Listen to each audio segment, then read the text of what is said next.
Hello everyone, कैसे हो आप सब। I hope you are all so well. तो 12th का रे ऑप्टिक्स टेस्ट चैप्टर इसकी फर्स्ट वीडियो है। इस वीडियो में हम डिस्कस करेंगे रिफ्रैक्शन के बारे में। तो स्टार्ट करते हैं इसमें।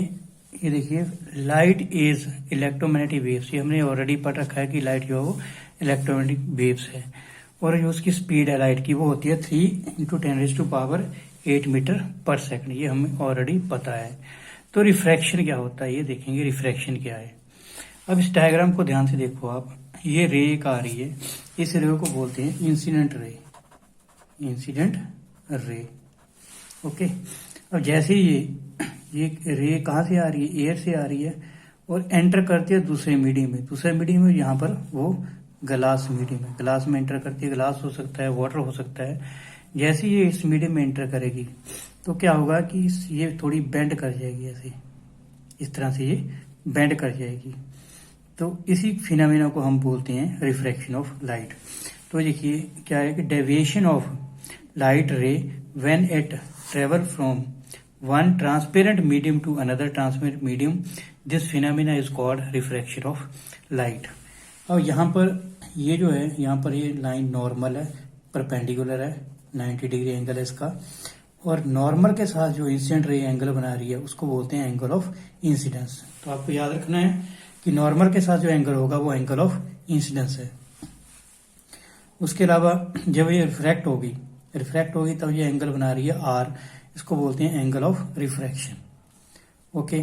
तो एयर जो है, एयर से रे कहाँ एंटर हो रही है, ग्लास में। तो इसका कॉज क्या है, कि जो लाइट है या रे है वो इस तरह से बेंड हो रही है। उसका रीजन क्या है, उसका रीजन ये है कि speed of light is different in different medium. जब रे ऑफ लाइट एंटर करती है एक मीडियम से दूसरे मीडियम में, तो उसकी जो स्पीड है वो अलग होती है। हर मीडियम में जो स्पीड है वो अलग होती है।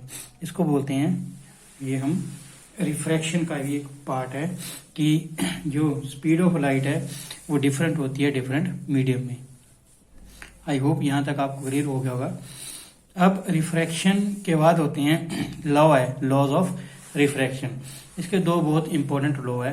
लॉ क्या है वो देखते हैं। फर्स्ट लॉ है इसमें, incident ray, refracted ray and normal line all lie in the same plane. ये जो इंसिडेंट रे है ये, और ये रिफ्रैक्टेड रे है, इस रे को क्या बोलते हैं, ये क्या है, रिफ्रैक्टेड रे, ओके। ऑलराइट, ये तो आपको क्लियर हो गया। अब हमने आपको क्या बताया कि इंसिडेंट रे, रिफ्रैक्टेड रे और नॉर्मल, ये फर्स्ट लॉ है, लाई इन सेम प्लेन। किस तरह से, आप ऐसे मानो कि ये एक नॉर्मल है और ये एक इंसिडेंट रे है। इसको इंसिडेंट रे हम कंसीडर कर लेते हैं, और ये रिफ्रैक्टेड रे है। अब ये देखिए एक ही प्लेन में लाई कर रहे हैं। प्लेन, इसको आप पेज को एक प्लेन कंसीडर कर लो, तो ये एक प्लेन में लाई कर रहे हैं। तो ये हमारा फर्स्ट लॉ है। तो दूसरे लॉ की बात करते हैं। दूसरा लॉ क्या है कि अगर हम रेशो लेते हैं, ratio of the sign of angle of incidence. Angle of incidence क्या है, यहां पर हमने क्या कंसीडर करा है, आई,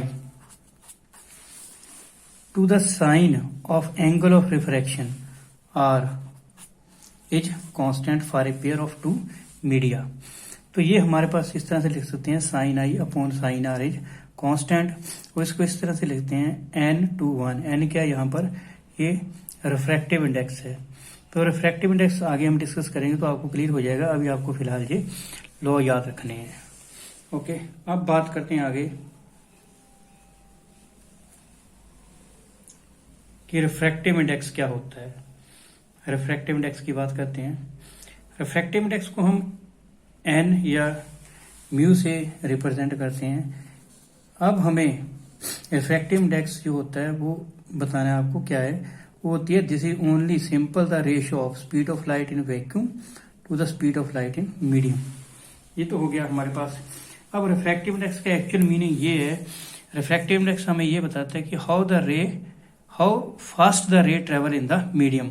तो speed of light in medium fast है या स्लो है, ये हमें रिफ्रैक्टिव इंडेक्स से पता चलती है, या इसी को रिफ्रैक्टिव इंडेक्स बोलते हैं। रिफ्रैक्टिव इंडेक्स क्या है? How fast the speed of light in the medium. अब इसको सी से डिनोट कर दिए, यहाँ पर वेलोसिटी ऑफ लाइट को हम सी से डिनोट करते हैं, और वी जो है वो speed of light in medium है। तो वैक्यूम में इसकी वैल्यू हमें पता है, तो 3 × 10⁸ मीटर पर सेकंड होती है, और एयर में भी सेम ही होती है, 3 × 10⁸ मीटर पर सेकंड। तो इन दोनों वैल्यू को यहाँ पुट करेंगे तो हमारे पास 1 आ जाएगा। तो n इज इक्वल टू 1 है फॉर एयर। n क्या है? Refractive index. तो रिफ्रैक्टिव इंडेक्स जो एयर के लिए 1 है, उसी तरह से रिफ्रैक्टिव इंडेक्स जो ग्लास के लिए होगा वो 1.5 होगा, और वाटर के लिए होगा 1.3। ओके, और राइट। अब n जो है, n is equal to c/v। जो n है वो हमारे पास क्या है? वो रिफ्रैक्टिव इंडेक्स है। c क्या है? वेलोसिटी ऑफ लाइट है, ठीक है, वैक्यूम में। और v जो है वो velocity of light in medium है। अगर मान लो किसी मीडियम में लाइट की वेलोसिटी ज़्यादा है तो उस मीडियम में रिफ्रैक्टिव इंडेक्स कम होगा, और अगर किसी मीडियम में लाइट की जो वेलोसिटी है, लाइट की जो स्पीड है वो कम है, तो रिफ्रैक्टिव इंडेक्स ज़्यादा होगा उस मीडियम में। अब देखो, हमने यहाँ कंसीडर कर लिए दो मीडियम। एक medium n1 refractive index consider करा, एयर मीडियम है, उसका रिफ्रैक्टिव इंडेक्स n1 है और वेलोसिटी v1 है लाइट की। और दूसरा हमने मीडियम कंसीडर कर लिया ग्लास, उसका रिफ्रैक्टिव इंडेक्स n2 है और वेलोसिटी जो वो क्या है? v2 है। अब n1 रिफ्रैक्टिव इंडेक्स क्या होगा? c/v1, और n2 क्या होगा? c/v2। तो अब इसको सिंपल डिवाइड कर दिया हमने, n2/n1 क्या आ गया? c/v2 मल्टीप्लाई, तो ये चेंज हो जाएगी term, v1/c, c cancel, v1/v2। अब रिफ्रैक्शन का जो सेकंड लॉ है वो क्या है? sin I/sin r is equal to constant. तो कांस्टेंट या रिफ्रैक्टिव इंडेक्स के इक्वल उसको लिखते हैं, तो ये हमारे पास होता है n2/1। n2/1 का मतलब है कि refractive index of second medium with respect to first medium. इसको इस तरह से लिख सकते हैं n2/n1, और n2/n1 हमने कैलकुलेट किया है वो होता है v1/v2। तो ये स्नेल्स लॉ है, इंपॉर्टेंट फॉर्मूला आपको याद रखना है, ये फॉर्मूला है कंप्लीट। तो यहाँ से हम बोल सकते हैं कि n2/n1 is equal to v1/v2। अब वेंडिंग ऑफ लाइट, जो उसका कॉज क्या है? लाइट जो वेंड करती है एक मीडियम से दूसरे मीडियम में जाते वक्त, तो उसका कॉज यहाँ पर देखेंगे, कॉज क्या उसका। अब रिफ्रैक्टिव इंडेक्स हमने कैलकुलेट किया, एयर के लिए 1 है। ओके, तो एयर में आपको ये याद रखनी है बात कि एयर में वेलोसिटी लाइट की सबसे ज़्यादा होती है। लाइट जो है वो कंफर्टेबली जो है वो एयर में ट्रेवल कर पाती है। क्यों? एयर के पार्टिकल ऐसे दूर दूर होते हैं तो लाइट आराम से उसमें ट्रेवल करती है। तो वेलोसिटी सबसे ज़्यादा होती है लाइट की एयर में, और रिफ्रैक्टिव इंडेक्स सबसे कम होता है। सबसे कम का मतलब 1, ठीक। तो आपको ये सिंपल याद रखना है कि अगर रिफ्रैक्टिव इंडेक्स कम है, अगर रिफ्रैक्टिव इंडेक्स कम है तो वो जो होगा वो रेयर मीडियम होगा, ठीक। तो refractive index will be less for air, मैंने बता ही दिया, रिफ्रैक्टिव इंडेक्स की वैल्यू कम है तो ये रेयर मीडियम है। तो आपको सिंपल इतना याद रखना है कि जिस मीडियम में लाइट की वेलोसिटी ज़्यादा है, रिफ्रैक्टिव इंडेक्स कम है, तो उसको बोलेंगे रेयर मीडियम। अब हमने रिफ्रैक्टिव इंडेक्स की वैल्यू कैलकुलेट करी है कि ग्लास के लिए कितनी आती है? 1.5, ठीक है, और वाटर के लिए आती है 1.33, ये कैलकुलेट की है। तो जो रिफ्रैक्टिव इंडेक्स है उसकी वैल्यू हमेशा ही ग्रेटर देन और इक्वल टू 1 होगी, या 1 होगी या 1 से ग्रेटर होगी, ठीक। तो ये पॉइंट आपको याद रखना है यहाँ पर। अब रिफ्रैक्टिव इंडेक्स की वैल्यू 1 से ज़्यादा है तो लाइट जो है वो स्लो ट्रेवल करेगी, उस मीडियम में स्लो ट्रेवल करेगी, ठीक, मतलब स्लो स्पीड से जाएगी। और जब स्लो स्पीड से जाएगी तो उस वक्त क्या होगा? वो बेंड कर जाएगी, ठीक है, टूवर्ड द नॉर्मल। जैसे पहले से समझो कि लाइट ट्रेवल करती है स्लोअर और always bend toward the normal. अगर एक मीडियम से, वो जो मीडियम है वो डेंसर मीडियम है जिसमें स्पीड लाइट की क्या है? स्पीड कम है लाइट की, तो वो कौन सा मीडियम है? Denser medium.